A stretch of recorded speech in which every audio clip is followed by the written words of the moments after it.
Good morning, and welcome to the Unitarian Universalist Congregation of Princeton, where in our open and welcoming community, we live our message of hope, love, justice, and joy. We extend a special welcome to our visitors this morning. We're really us, and we invite you to stop by our newcomer table after the service if you haven't already, so that we can get you any information that you'd like about our congregation. Once again, welcome everyone to UU Princeton this morning.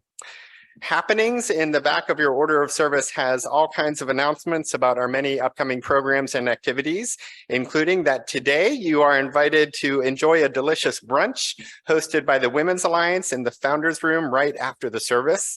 There will be homemade casseroles. This one always makes me hungry. Casseroles, soups, quiches, vegetable and fruit salads, cold drinks and desserts, as well as bagels and cream cheese, hot dogs and rolls.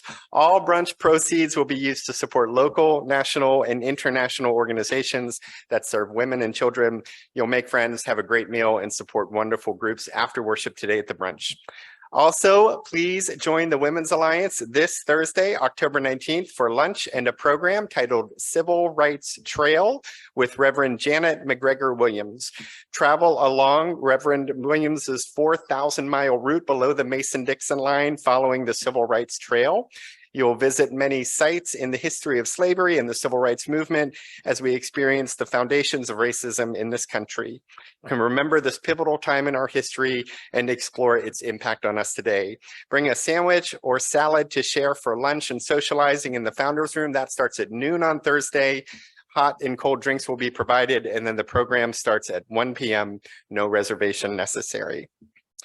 You are also invited to join members of UU Princeton's Rainbow Ministry for a second workshop, this one interfaith, unpacking the myths and misinformation behind transphobia.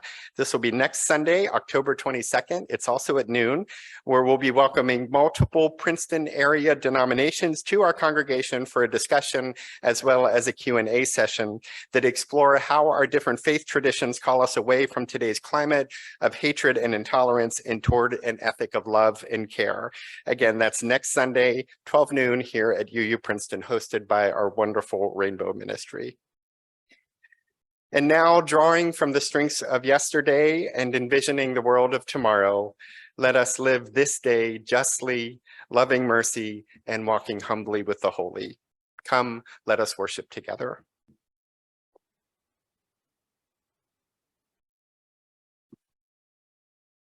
Where's your church? We're standing in it. But this is a bookstore, and it's a Friday. Yes, but you might also choose to see it as a cathedral of the human spirit, a storehouse consecrated to the full spectrum of human experience. Just about every idea we've ever had is in here somewhere. A place containing great thinking is a sacred space. Forest Church. And our prayer this morning is the 23rd Psalm in the Hebrew Scriptures. The Lord is my shepherd, I shall not want. The Lord makes me lie down in green pastures, leads me beside still waters, restores my soul, leads me in paths of righteousness for the Lord's sake. Even though I walk through the valley of the shadow of death, I fear no evil, for thou art with me. Thy rod and thy staff, they comfort me. Thou preparest a table before me in the presence of my enemies. Thou anointest my head with oil, my cup overflows.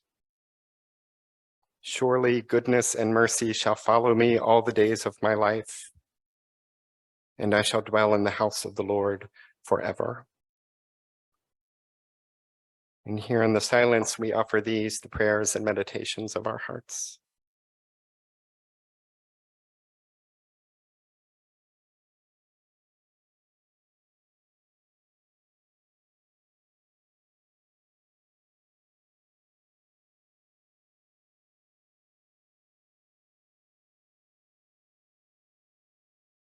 May it be so, and amen.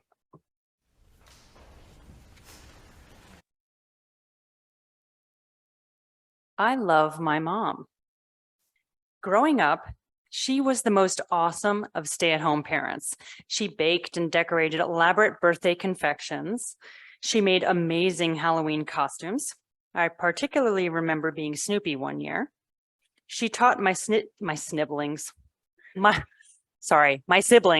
and me how to play the piano. She devised intricate schemes for hiding Christmas presents and made sure each gift came from one of Santa's aptly and often ridiculously named elves. One year, I was gifted an accordion that my parents had picked up at a yard sale, and it came from Lawrence, the polka elf, named after none other than Lawrence Welk. Less glamorously, but more importantly, she always prepared our meals and did our laundry. She took us to our doctor and dentist appointments and made sure we had all our vaccinations on time. She drove me to countless violin and piano lessons and orchestra rehearsals. And she protected us from our domineering father, a father who often lost his temper over the smallest of mistakes or accidents.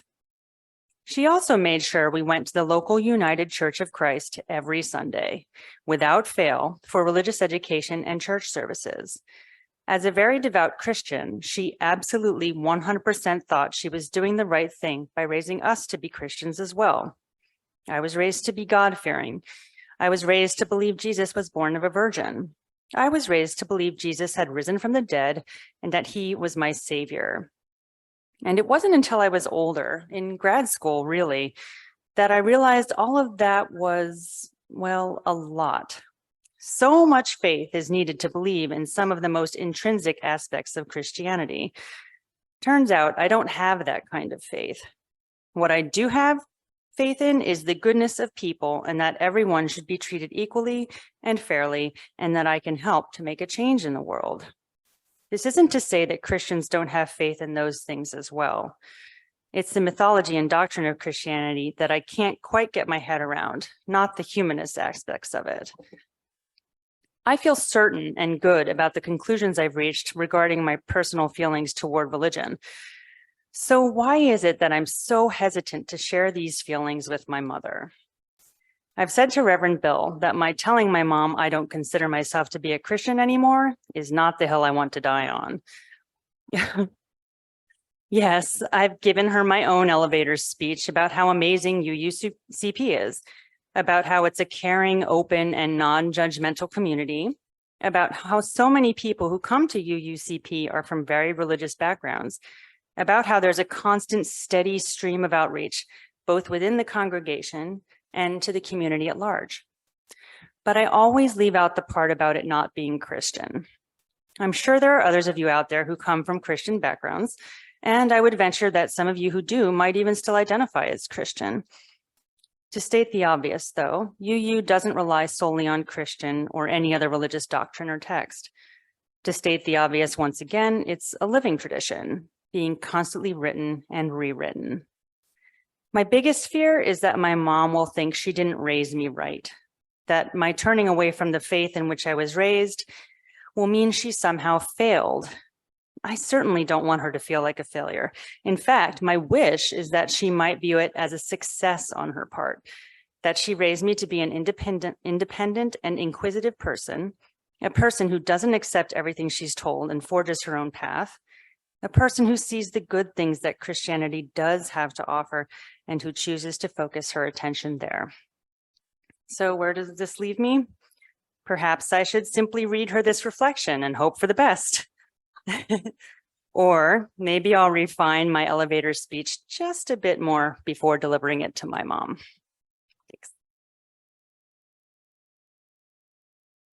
In the mid-90s or so, I started attending the Unitarian Church of Norfolk, Virginia, now the Coastal Virginia Unitarian Universalists. They have a new building, new name, and plenty of new people.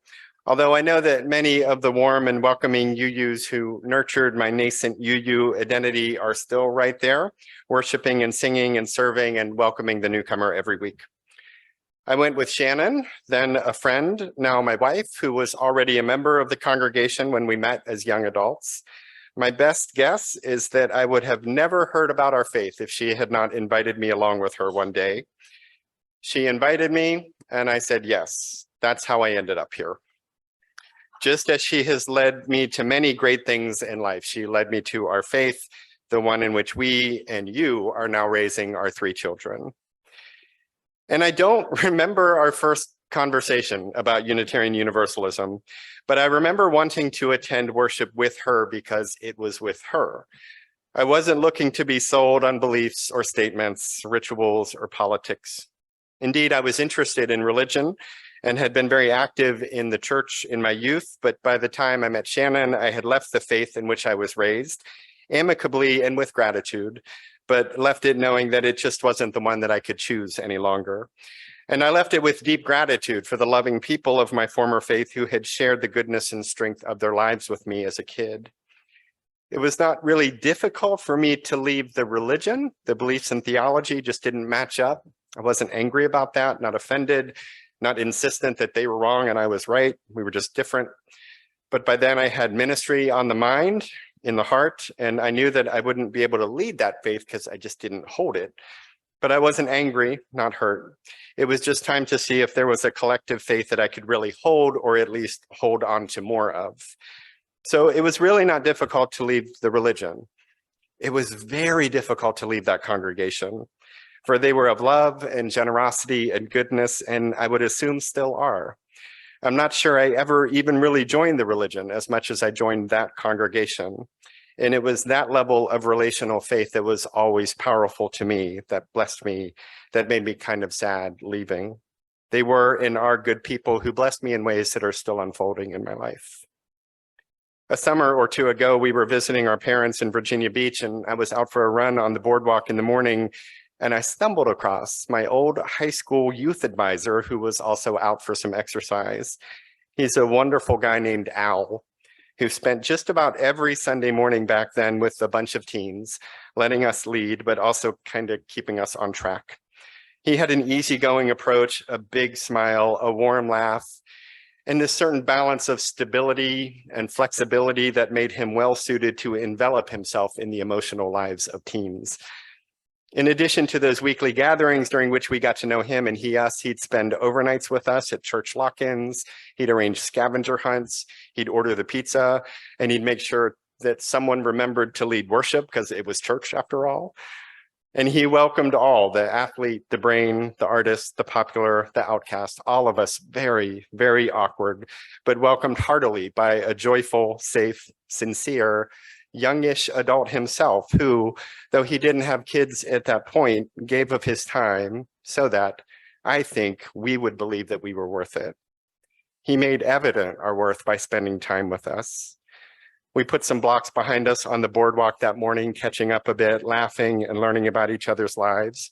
And I realized that his model would become one that would continue leading me in life, even if I didn't always know it. His generosity of spirit became something that I associated with congregational life, that one and those to come. So I first attended a Unitarian Universalist service because a friend invited me. We walked in together, sat next to each other, probably went out to Taco Bell together after the service. Soon thereafter, we would frequently be joined by others our age in an hour of Taco Bell fellowship following worship. I think that's why our new tradition here of late October taco festivities makes me so happy. Brings back memories of delicious friendships, and our tacos are better. But I became a UU because I was invited to attend, and that built upon a sense of this relational commitment to one another that was enlivened in my former congregation, most notably by Al, but also notably by many other people in that body. I picked up that we choose to be here to be generous in spirit with one another, to be forgiving, encouraging, patient, and kind. We choose to bless, strengthen, and serve one another. In doing this, we'll grow together and be strengthened in every other aspect of life. For in these relationships, we choose to live in one another's interests, for one another's health and well-being, not for self, but for other and for all. And as we practice that here, getting it wrong, getting it right, we'll be able to bring that generosity of spirit to life elsewhere, work, school, family, civic life. James Luther Adams, who was a modern liberal theologian who taught many in the few generations before me in the ministry, once wrote that church is where you get to practice what it means to be human. He was saying that being human, at least being the kind of human you want to be, can benefit from practice. And church is where you get to do that. And in a congregation, everything is relational. There's no congregation of one. It's always where two or more are gathered. And if my elevator speech or that quick snippet of who we are that we intend to deliver before someone leaves an elevator occurred on a ride from floor 1 to floor 50, I could really get into all that. I could talk about how our faith is part of my family, my marriage and our parenting. I could talk about how it builds off of a different faith I once had, how it stretches those blessings into a form that has more coherence and meaning for me today. I could share how it nurtures and challenges me to be the kind of person I really want to be, which is someone who more gracefully loves God with my heart and soul and mind. And then especially with that last one, I would have a few floors left to get into spiritual diversity and our various level of comfort with metaphors and how we make room for multiple expressions of inexpressible truths. I could talk about religious education, what it's like when we learn with our young ones, what they teach us about who we are. I could talk about the unexpected moments of breathtaking beauty when the music hits right, or the silence sounds right, or the lit candle itself whispers of a love that will not die. Today, especially, I could speak about the power of being in a prophetic, loving community that seeks and serves the good, even in times of pure, unadulterated evil, of how important circles of love and tolerance are, especially when times seem to be full of hatred and oppression. I could speak of how those circles can only help counter evil, be it anti-Semitism or any other kind of evil, if they are built and strengthened all the time.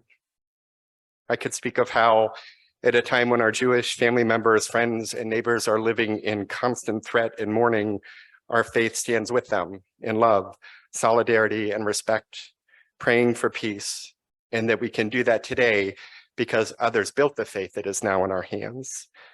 When we clasp our hands in prayer for peace, our hands are encircled by those who came before us. And when they open up in love and support, our presence is wider than we think because our hands join theirs. And as we plainly name the evil of anti-Semitism for the moral affront that it always is, the ancestors join us in a chorus of justice and peace for all, a chorus that always sounds, but is never more needed than when violence and evil make deafening their horrific and terrible cries. And we today can voice this with muscle as the latest holders of a prophetic faith that has always named and faced the evil of its days, as one whose major symbol is a flame of freedom, respect, and love derived in response to Nazism. Today, my elevator speech would be informed by all of that. And our elevator speeches are often formed by what's going on in our lives and in the world. They're personalized, and that's about right. There's no one timeless speech for all and for all of time. There are elevator speeches, each of which seeks to succinctly describe a faith that cannot really be succinctly described. This is because we are complex and nuanced and sometimes contradictory. Our historical roots have led to a faith that in few ways obviously reflects those historic roots. We are diverse in practice, ritual, belief, and all matters godly. We worry of describing ourselves in ways that others would not affirm, and we often define ourselves in the negative as who we are not, which never feels quite full and can easily be kind of unintentionally offensive. I remember once describing our faith to the person cutting my hair in a way that led her to respond to my query of what church she was with by saying, "Well, I think my church believes most of what y'all don't like." She was mid-haircut when she said that. So I quickly changed the subject because back then I had much more hair that she could mess up if she wanted to. A good elevator speech is succinct and positive, not a description of the faults of others, not an expression of who we once were, and in no way an attempt to even fully describe who we are. It's a blippy, a teaser, a personal iteration of who we are that varies depending on who you're talking to and what's happening in the world. My go-to is the title of this sermon. We are a loving, liberal faith of many beliefs that serves the holy by serving the world. Loving because love is at the center of our shared theology. Liberal, not politically, but because we embrace change and growth and remain humble before that which we don't know. Many beliefs because we're spiritually diverse, and fundamentally, we are a faith of service. We serve one another, the neighbor, the stranger, and in all of that, we serve whatever we understand as the holy. I sometimes say that Unitarian Universalism preaches that we all come from the same source of life and are all headed to the same destiny, and practice living these days in that spirit of unity. Or that we're a faith in which we practice spiritual generosity by growing together, caring for one another, and building a more loving and just world. Or I say that we are an open, welcoming community that lives our message of hope, love, justice, and joy, which is our congregation's mission statement and is a good elevator statement too. And then from there, hopefully a conversation can start and some back and forth, and we ask a question and they do too, and we start to get to know each other. Or if nothing else, whoever we're talking to has just a few words swimming about in their minds that will prompt them to Google us later. Our tone matters more than our words anyway. An awkward, friendly response is better than a firmly stern one. So it helps in these conversations to be playful. You pick some qualities, maybe we're multi-generational if that's what you like the most, and some values, maybe love and freedom are two that speak to you today, and an action word or two like build, grow, create, and then either community or faith or church or congregation, whichever flows more easily from your tongue. And you end up with something like we're a multi-generational faith that builds and grows love and freedom in our congregations and beyond. We're going to do a workshop on this in November. We'll go through all that stuff. You can sign up for it and we'll make some of those statements together. But the big thing is, if it's appropriate, to invite who you're talking to attend with you. And it's not always appropriate. If you're instructing a class or have certain workplace relationships, you might not be able to do that. But even the best elevator speech is not as inviting as the invitation to your friend or neighbor or someone who has shown interest in this part of your life to come along with you some Sunday, or to a weekend fellowship event. Everyone likes tacos, or a concert, or a movie or book group, or any other program we have here. Even the best elevator speech won't work as well as a personal invitation, which is the only time-tested strategy for any congregation of any faith to expand its reach, to serve more people, to do more and more good in the world. I'm here because I was invited to attend. You can be the reason for someone else receiving the blessings of our faith in this congregation too. I remember back in that first UU congregation, we had an annual Blues Sunday worship service. It was like all music Sunday, except it was blues. This outside band came in and played the whole time around of themes and readings and things like that. It was deep and rich and beautiful. And the musicians who weren't members of the congregation, just a blues band, they liked playing it too. And I'll never forget one of the musicians saying during the service, as he offered a thank you for having us, or for having them, that playing in our church sure beat playing in bars. And a few months later, we had our coming of age service, which kicks off after worship today, our coming of age program, where middle school students offered their credos or their statements of faith. One of them was offered by a really cool kid, nice guy who loved baseball. And he gave a beautiful credo. It was wise and lovely and affirming. And he closed it by saying something along the lines of, church is good. I like it here. I have friends. It's not as good as baseball, but it's good. And from then on, I thought that our elevator speech should be Unitarian Universalism, better than a bar, almost as good as baseball. I give you permission to take that one if you don't have one. But I asked you for your submissions. I invited you to email your elevator speeches in to see where you went with it. I promised anonymity, so I don't want to name you, but I really do want to thank everyone who sent one in.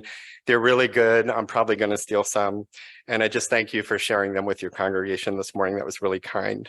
So I'm going to read them aloud now.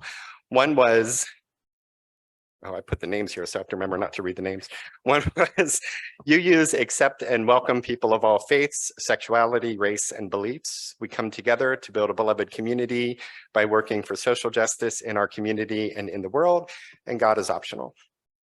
The second one is Unitarian Universalism recognizes the value of all life It is a way of living which focuses on eliminating fear and creating a sense of safety for all humankind.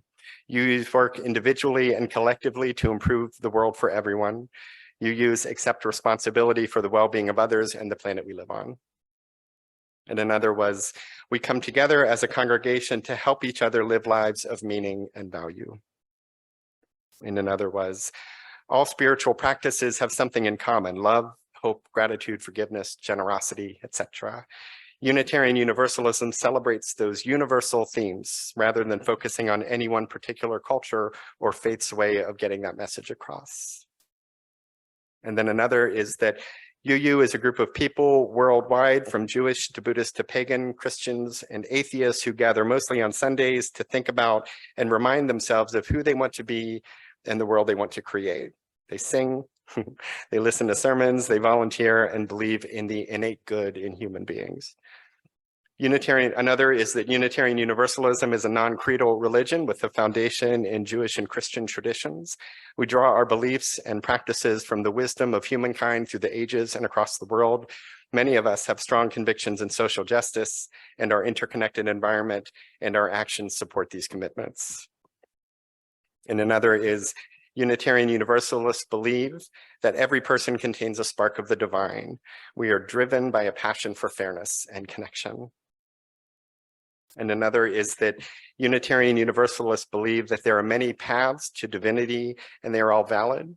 So is no path to divinity atheism, and many paths to divinity's paganism. The important thing is to be on that path together. Another is Buddhist by practice, liberal by politics, agnostic by nature. Where can I go to find an accepting, caring community?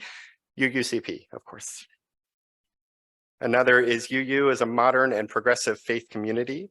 Its members have many different beliefs. Some do and don't believe in God, but they are united by a set of values and principles that encourage individual spiritual growth through the cultivation of compassion, tolerance, generosity, and service.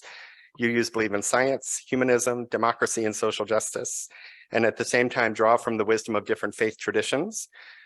These values and beliefs support a life of clear purpose and meaning, working for greater peace, love, and justice in the world. Another is the Unitarian Universalist congregation helps people if they have a problem.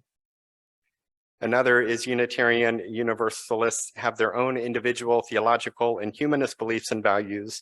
UU congregations encourage people to work for peace and justice and to understand the role of love in human endeavors.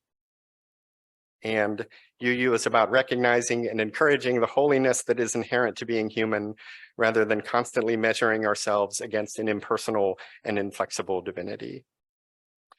And I have to edit this last one. It's funny, but I don't say bad words in the pulpit. And it was relayed by someone who heard it in our congregation a while ago. So it is that UUism is spirituality and community without all the other stuff, is what we'll say. I'm going to stick today with UU is better than a bar, almost as good as baseball, in an open and welcoming community where we do indeed every week live our message of hope, love, justice, and joy. May it be so, and amen.